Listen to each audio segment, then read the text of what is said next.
Today, everybody is struggling with their health. Okay, all of us have some or the other problem. If it's digestion problems, if it's not that, then probably you don't sleep well at night or you're tired, and all these small things. How do you place all these traditional knowledge in today's modern world? If you go to a traditional Chinese doctor or an acupuncturist, they will remind you that how important is like the simple things. They will ask you, what are you eating?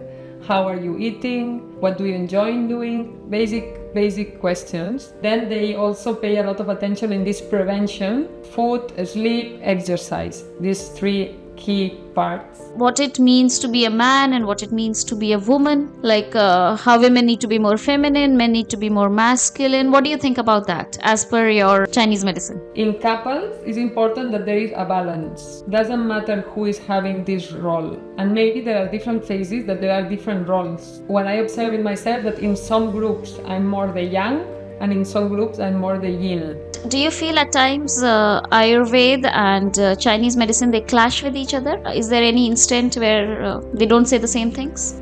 I think that if you understand both of them in a deep level, they don't contradict much, because they just use different words and metaphors to explain the human being. But in a surface, or when you read the vocabulary, the storytelling, it's different when you are learning. And sometimes it can feel that it's contradictory.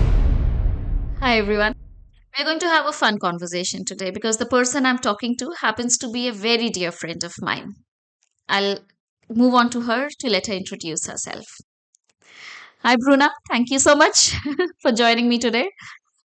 You to think about me and to invite me here, actually. I was when you told me, I was like, I'm not sure what to say, but yeah, I think it's very nice to share this space with you. Thank you. I thought of you, yes, because I've always found you to be a very sorted person. Like, I don't think you're very complex, neither in your behavior nor in your thoughts, and it goes with what you do. So, I'm going to tell you to introduce yourself first. What do you do? So yeah, what do I do? So I'm Bruna, and right now I'm teaching traditional Chinese medicine and yoga. So I'm combining this traditional Chinese medicine that I studied plus yoga. So mostly I'm teaching in yoga teacher trainings, and yeah, I'm sharing traditional Chinese medicine and mostly with Yin Yoga. Okay.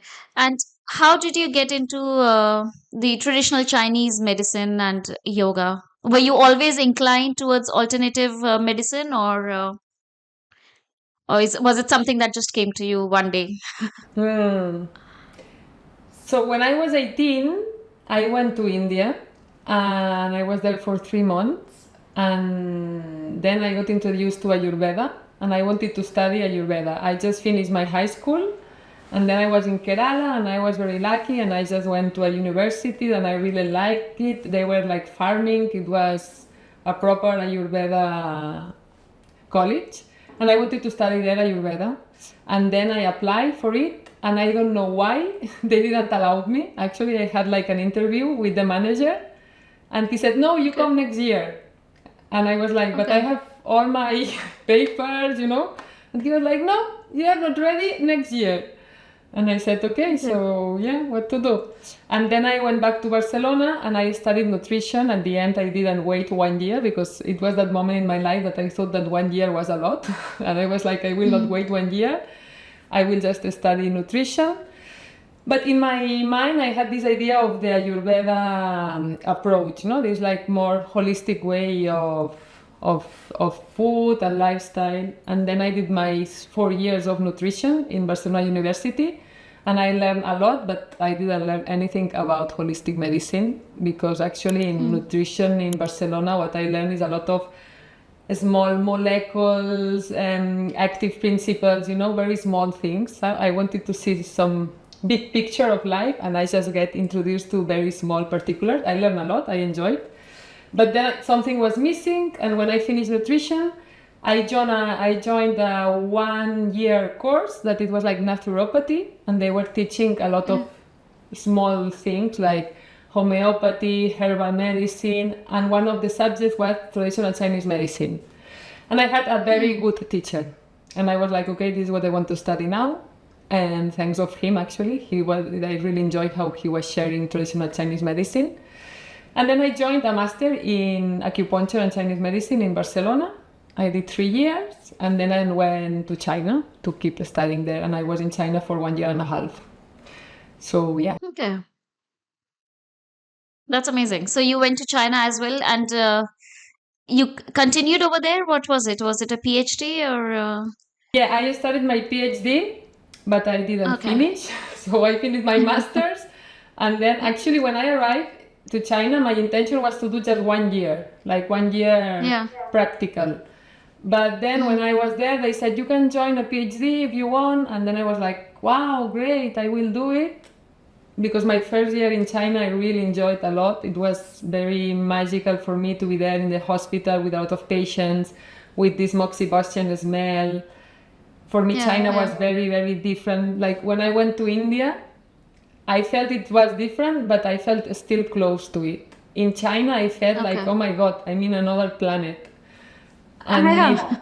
it was very like stimulating for me, that feeling also. So I said, okay, I will do this PhD 5 years. But after 1 year and a half, 2, it was too much for me. And then I just went back to India. And I was there like for 5 or 6 years. Yeah.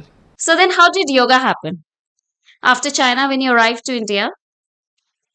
Was yoga the next obvious step? Uh, so yoga already started when I was in India for the first time, actually. When I was 18, Okay. I was practicing yoga already. And then I was practicing on and off, and I was going to some courses. I was joining classes. In China, actually, I was practicing. We had like a gym nearby the college, and I was practicing a kind of yoga there, and also I was doing my own practice. So yeah, yoga was already there when I was in China. Even though when I was there, I had to practice as well Qigong, because when you study acupuncture, also you have this Qigong subject. And I was Oh, also yeah. learning Okay. from a teacher with my 2 friends. We had a private teacher, and we were practicing in the morning like the 5 elements. But I always was more, my thing was more yoga always, like, than Qigong. Probably I also spend more time practicing yoga than Qigong, and like everything, you need time. So I was doing Qigong Yeah. with the teacher, but my own practice, and in the gym it was yoga.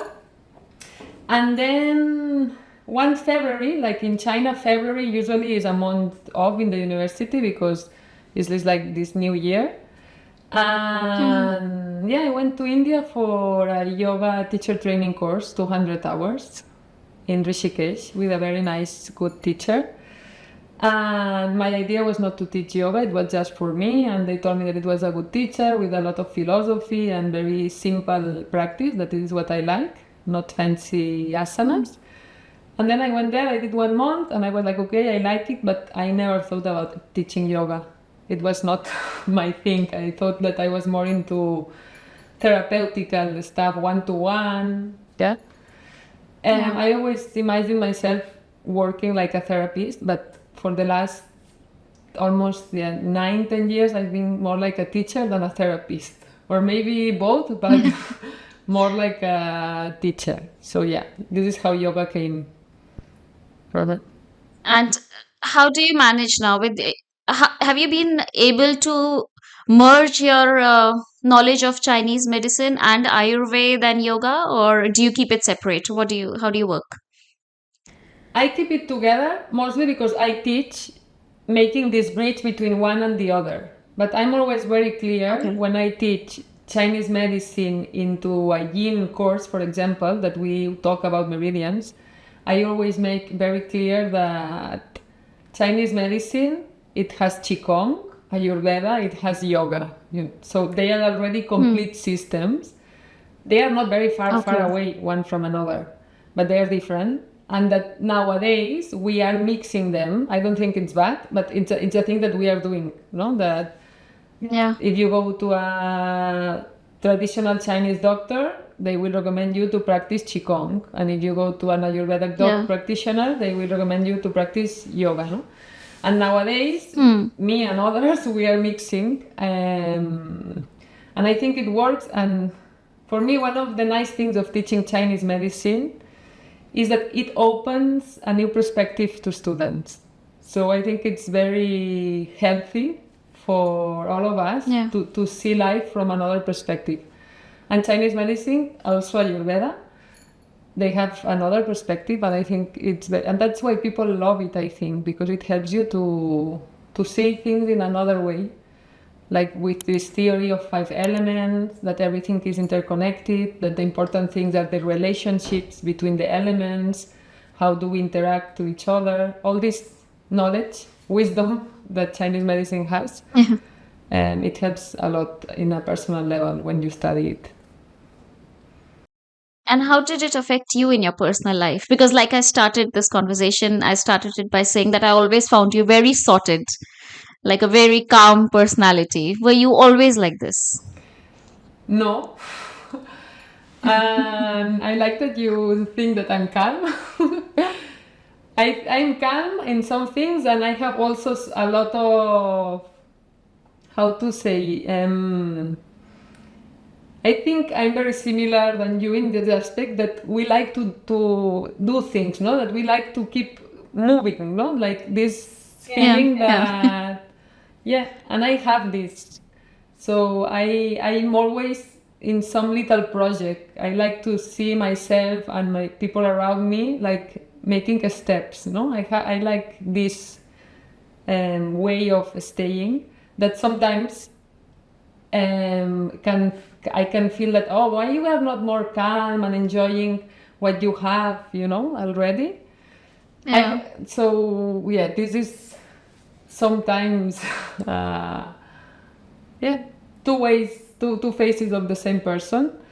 And I think Chinese medicine helped me a lot to accept a little bit better who I am, a little bit better, me and the others.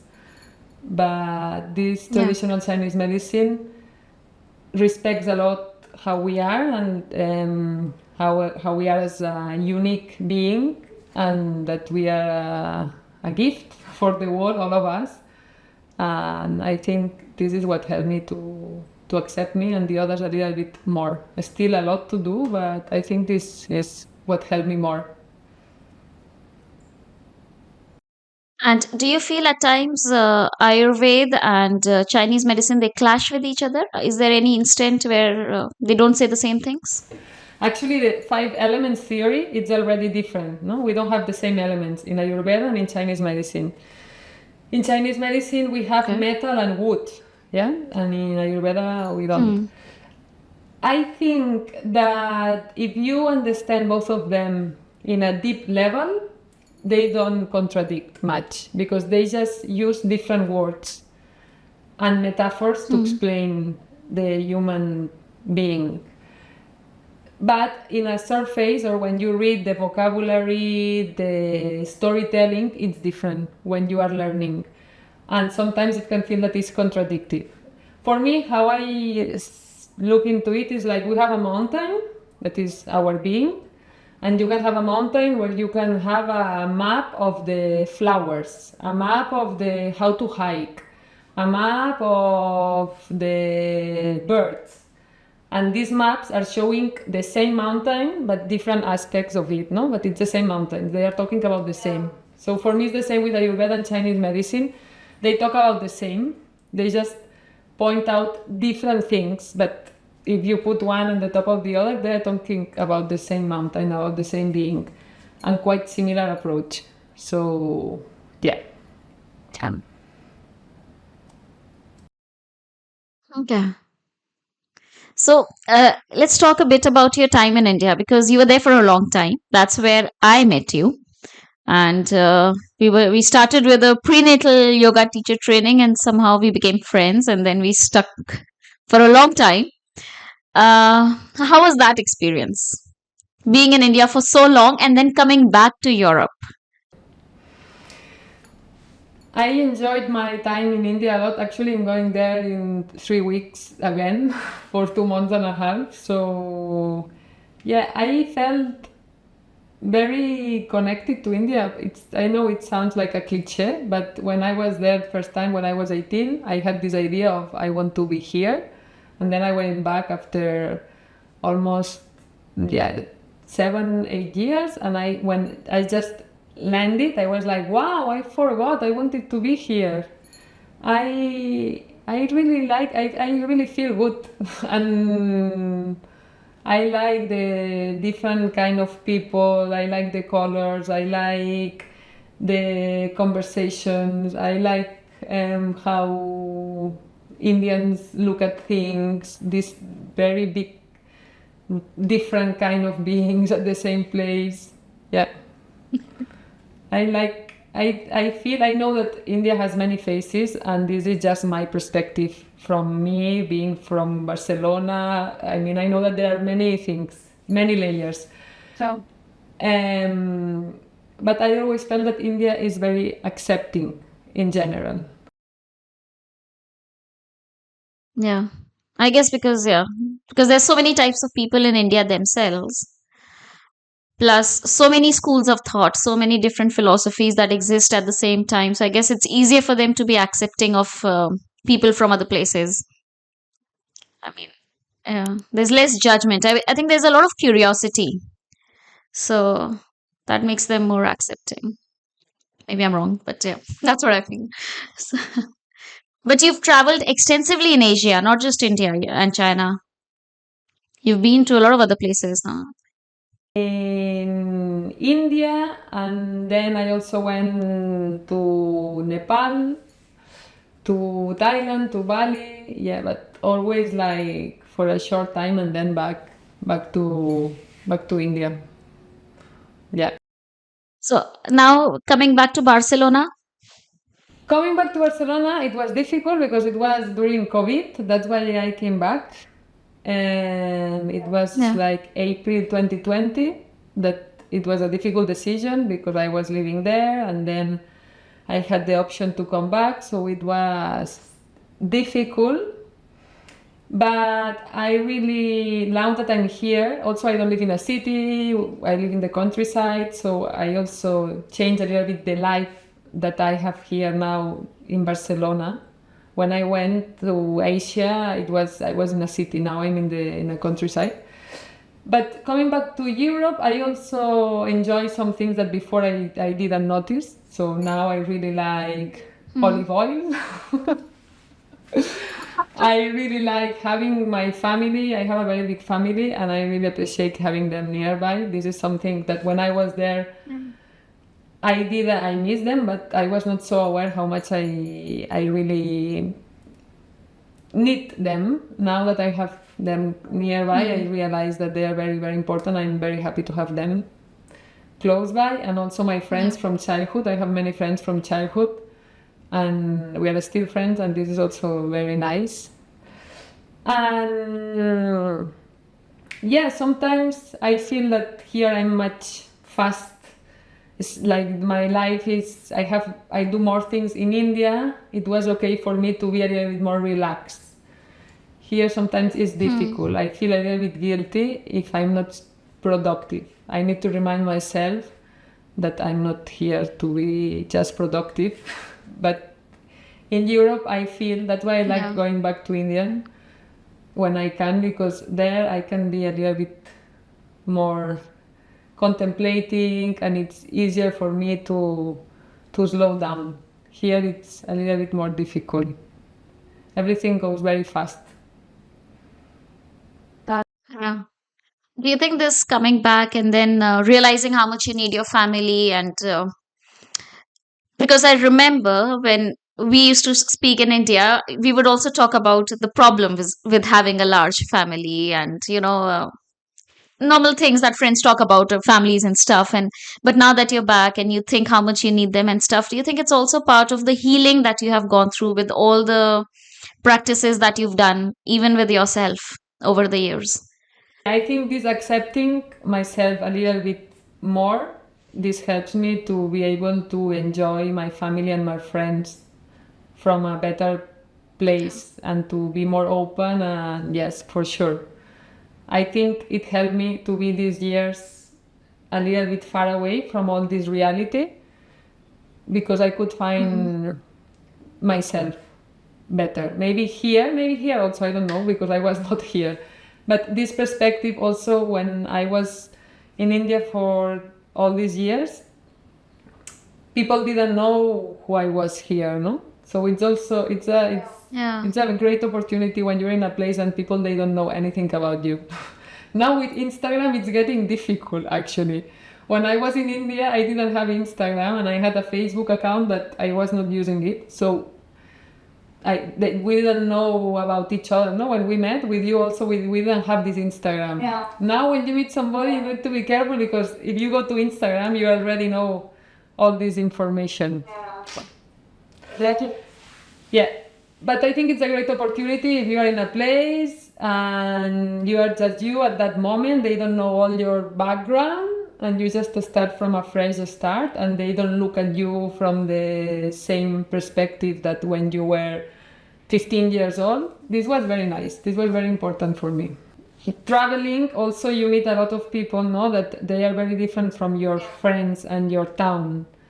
I was very lucky. I met very nice people. This also helped me a lot to grow and to find my way of living, because I saw that there are millions of ways of living, not only the ones that my family and my friends were doing here. So yeah, And then you met the love of your life over there. I think so. Yeah. I met Akash, and now Akash is here also. So yeah, we are both. Okay. Yeah. So tell me now, in today's modern world, and especially now that you're back in Europe, how do you think you can use the knowledge of traditional Chinese medicine or Ayurveda for that matter in the modern world? Like where everybody is struggling with their health. Okay, all of us have some or the other problem. If it's digestion problems, if it's not that, then probably you don't sleep well at night or you're tired, and all these small things. How do you place all these traditional knowledge in today's modern world? I think if you go to a traditional Chinese doctor or an acupuncturist, they will remind you that how important is like the simple things. They will ask you, what are you eating? How are you eating? How do you sleep? What are you spending your time? Like, are you worried? What do you have in your mind? Like, what do you enjoy doing? Basic questions. And then they also pay a lot of attention in this prevention: food, sleep, exercise. These three key parts. And if you are going to a therapist, that you are going there because you are asking for help, and you find somebody with these three basic questions and you listen, probably you will start making changes. You will feel motivated to just pay attention and how are you doing these basic things. And this is very important because this is the beginning. And also this gives the power to the person, because it's not about taking this pill or checking that blood test. It's about things that you do every day with your time. So it's your responsibility. And I think this is very important. And at the beginning it can feel heavy, but then you feel that you have your power back. No, okay, I decide how I want to live. I want to change that, so I do it with the help of this therapist. So I think this is very important, that they remind us the basic keys to have a healthy lifestyle. So, what in your knowledge, like in your experience, what are the basic things that we are doing wrong that is really disturbing our lifestyle and all the problems that we have, modern life basically? In your experience, are there any commonalities that people come to you with? Like you think, again, it's the same problem, again. I think one big problem that a lot of people come and share is this feeling that they are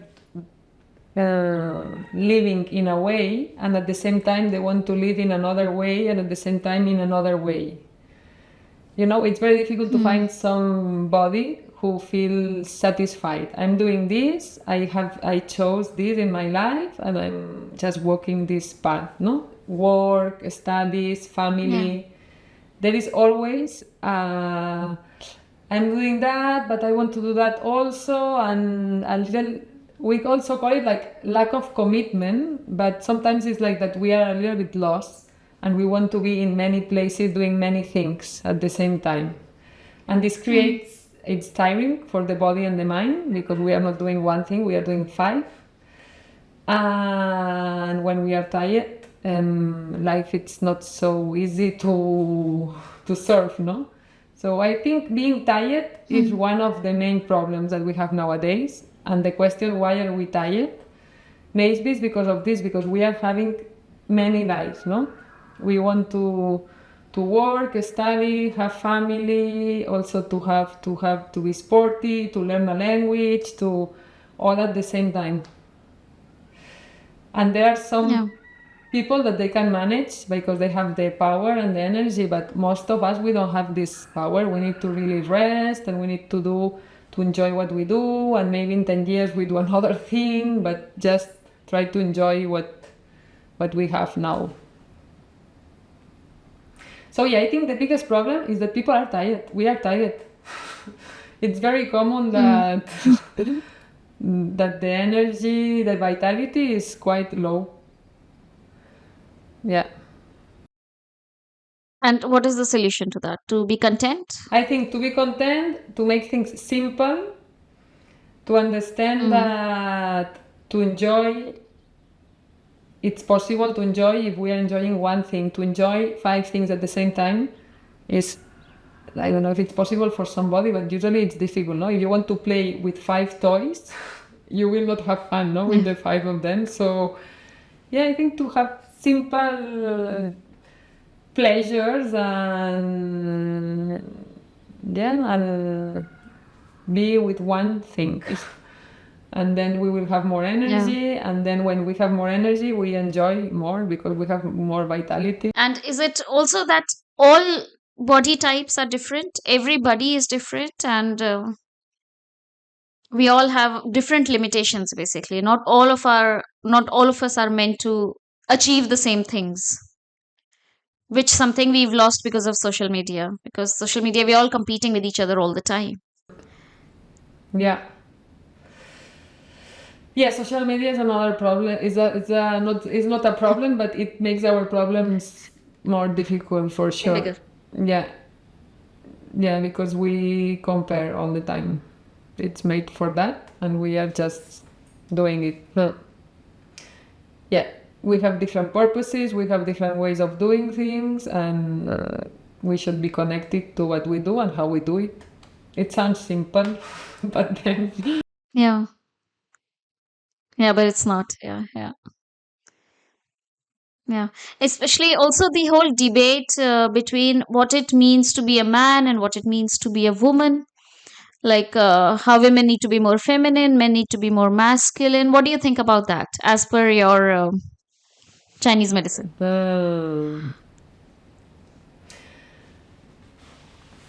So I think, for example, in couples, it's important that there is a balance. Doesn't matter who is having this role. And maybe there are different phases that there are different roles. So I think what creates a good connection and harmony, if we are in a group of 5 people, also that there is this yin and yang balance. I don't think it's so important if females or males or who is doing. And I really like the idea, at least when I observe in myself, that in some groups I'm more the yang, and in some groups I'm more the yin. For me it always depends which ingredients are. And for me it's important to be in groups that I play a different role. So to be able to move from my... If I'm only leading things, I like to be in a group that I'm there just following what another one is leading. And I think this is very helpful for me. and I'm using my two sides, yin and yang. And I like to observe society like this, that we all have this yin and yang, and we just play Exactly. according to what is needed. Exactly. I think I agree with that as well. Yeah. Even you can find this similarity when we talk about the goddesses in India.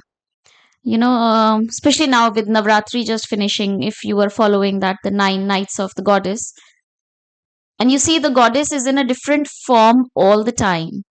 She's not just feminine and docile, but then she comes into this very masculine energy also, where she's a warrior.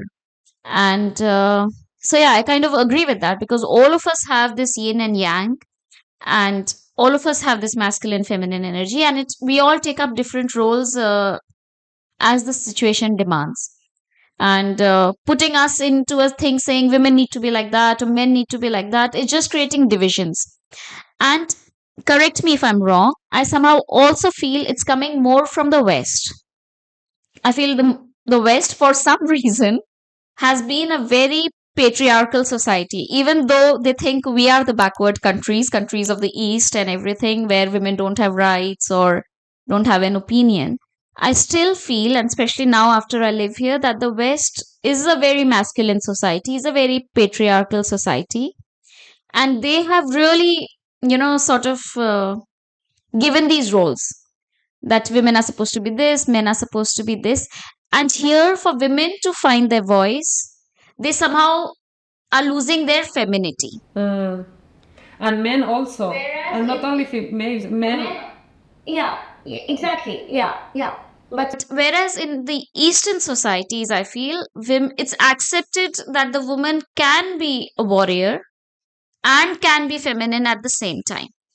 Obviously, there are problems in societies, but whenever there is a problem which is specific to society, you can't really say that it's culture or it's tradition. Traditionally, what I'm saying is that it was more acceptable for women to have, powerful roles than over here. Also, the religion as such, the all the Abrahamical religions, God was somehow only a man. you know It was always the Father, the Son, the Holy Ghost. Like women were always pushed to the back somehow, only in a role where they were meant to be followed. So, so what do you say? I never thought about this connection with the Indian goddess. That it's very similar to what I think about yin and yang.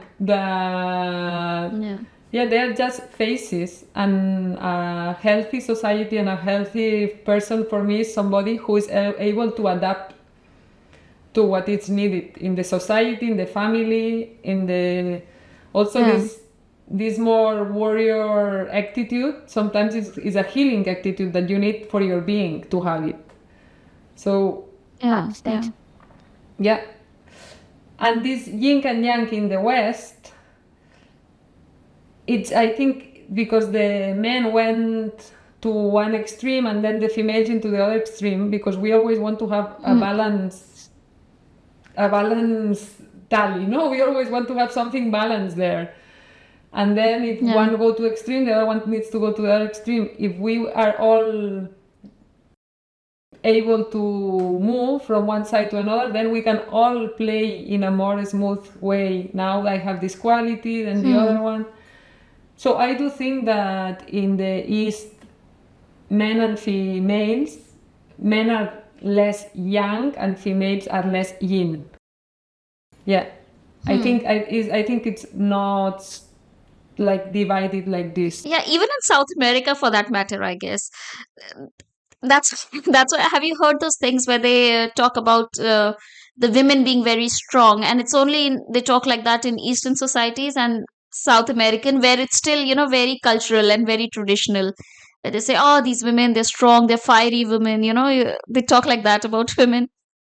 But I think it's just the perspective of seeing women also in their yang sometimes. Yeah, and the yin and yang, also how we understand it from here, it's in a very superficial level. Superficial. Yeah. Yeah.